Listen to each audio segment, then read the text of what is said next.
Hello friends, welcome back to my channel. मैं हूं Uma nature beauty.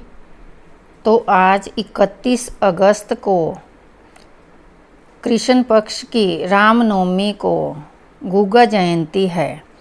तो आप सभी को गुग्गा जयंती की मेरी तरफ से ढेर सारी शुभकामनाएं। तो आइए जानते हैं गुग्गा जयंती के बारे में। गुग्गा जी चौहान राजस्थान के लोक देवता हैं, जिन्हें जहार वीर के नाम से भी जाना जाता है। राजस्थान के हनुमानगढ़ जिले का एक शहर गुग्गा मेड़ी है। यहाँ भादो कृष्ण पक्ष की नवमी को गुग्गा जी देवता का मेला भरता है। इन्हें हिंदू और मुसलमान दोनों पूजते हैं।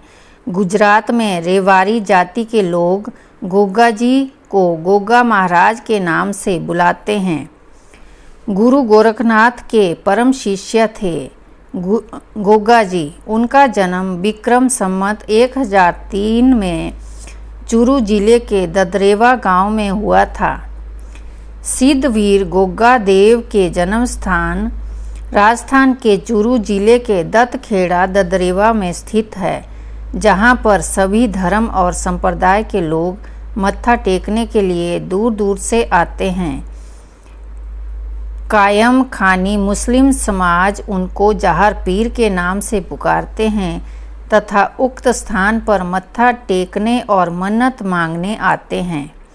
इस तरह यह स्थान हिंदू और मुस्लिम एकता का प्रतीक है।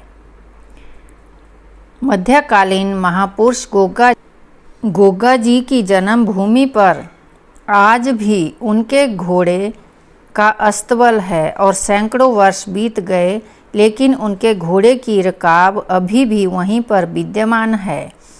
उक्त जन्म स्थान पर गुरु गोरखनाथ का आश्रम भी है और वहीं है गोगा देव की घोड़े पर सवार मूर्ति। भक्तजन इस स्थान पर कीर्तन करते हुए आते हैं और जन्म स्थान पर बने मंदिर पर मत्था टेक कर मन्नत मांगते हैं। आज भी सर्पदंश से मुक्ति के लिए गोगा जी की पूजा की जाती है। गोगा जी के प्रतीक के रूप में पत्थर या लकड़ी पर सर्प मूर्ति उत्कीर्ण की जाती है। लोक धारणा है कि सर्पदंश से प्रभावित व्यक्ति को यदि गोगा जी की मेड़ी तक लाया जाए तो वह व्यक्ति सर्प विष से मुक्त हो जाता है।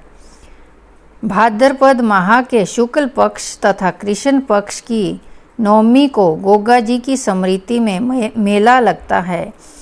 हिंदू इन्हें गोगा वीर तथा मुसलमान इन्हें गोगा पीर कहते हैं। जातरू ददरेवा आकर न केवल ढोक आदि लगाते हैं, बल्कि वहाँ अखाड़े ग्रुप में बैठकर गुरु गोरखनाथ व उनके शिष्य जहार वीर गोगा जी की जीवनी के किस्से अपनी अपनी भाषा में गाकर सुनाते हैं। प्रसंगानुसार जीवनी सुनाते समय वाद्य यंत्रों में डैरू व कांसी का कचैला विशेष रूप से बजाया जाता है। इस दौरान अखाड़े के जातरुओं में से एक जातरू अपने सिर व शरीर पर पूरे जोर से लोहे की सांकलें मारता है। मान्यता है कि गोगा जी की संकलाई आने पर ऐसा किया जाता है। गोरखनाथ जी से संबंधित एक कथा राजस्थान में बहुत प्रचलित है। राजस्थान के महापुरुष गोगा जी का जन्म गुरु गोरखनाथ के वरदान से हुआ था। गोगा जी की मां बांछल देवी निसंतान थी। संतान प्राप्ति के सभी यत्न करने के बाद भी संतान सुख नहीं मिला। गुरु गोरखनाथ गोगा मेड़ी के टीले पर तपस्या कर रहे थे। बांछल देवी उनकी शरण में गई तथा गुरु गोरखनाथ ने उन्हें पुत्र प्राप्ति का वरदान दिया। एक गुग्गल नामक फल प्रसाद के रूप में दिया। प्रसाद खाकर बांछल देवी गर्भवती हो गई तथा गोगा जी का इसके उपरांत जन्म हुआ। गुग्गल फल के नाम से इनका नाम गोगा जी पड़ा। अभी जानते हैं गोगा जी की मृत्यु कैसे हुई। मान्यता के अनुसार गोगा जी के 2 मौसेरे भाई थे, अर्जन और सर्जन। गोगा जी का अपने मौसेरे भाइयों अर्जन और सुरजन के साथ जमीन जायदाद को लेकर झगड़ा था। ऐसा माना जाता है कि अर्जन सुरजन ने मुसलमान आक्रांता महमूद गजनवी की मदद से गोगा जी पर आक्रमण कर लिया। महमूद गजनवी के साथ युद्ध में गोगा जी वीरतापूर्वक सतलुज के मार्ग से रक्षा कर रहे थे। इसी युद्ध में गोगा जी अपने बेटों के साथ शहीद हो गए। युद्ध करते समय गोगा जी का सर ददरेवा चूरू में गिरा, इसलिए इन्हें शीर्षमेड़ी, तथा धड़ नोहर हनुमानगढ़ में गिरा, इसलिए धरमेड़ी व गोगामेड़ी भी कहा जाता है। लोगों का मानना है कि बिना सर गोगा जी को युद्ध करते देख कर महमूद गजनवी ने गोगा जी को जाहिर पीर या प्रत्यक्ष पीर कहा था। इन्हें सांपों का देवता क्यों माना जाता है? लोक कथाओं के अनुसार गोगा जी को सांपों का देवता के रूप में पूजा की जाती है। लोग इन्हें गोगा जी चौहान, गुग्गा जहार वीर व जहार पीर के नाम से पुकारते हैं।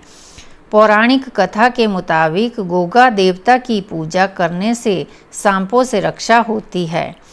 गोगा जी की पत्नी को सांप ने काट लिया। सांप के काटने से केल मदे की मृत्यु हो गई, जिससे गोगा जी क्रोधित हो गए और एक अग्नि अनुष्ठान किया। इस अनुष्ठान में कई सांप जलकर भस्म हो गए। इसके बाद सांपों के मुखिया उनके सामने प्रकट हो गए और अनुष्ठान रोकने का आग्रह किया। सांपों के मुखिया ने केल मदे को जीवित किया। इस प्रकार गोगा जी ने सांपों पर विजय प्राप्त की।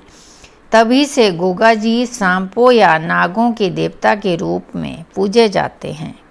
ये कुछ जानकारी थी गोगा नवमी के बारे में। तो वीडियो के अंत में मेरी यही शुभकामनाएं है कि गोगा महाराज आप सबकी रक्षा करे और आने वाली गोगा नवमी में फिर से आप सभी इनका आशीर्वाद ग्रहण करें। इसी शुभकामना के साथ जय गोगा महाराज की जय।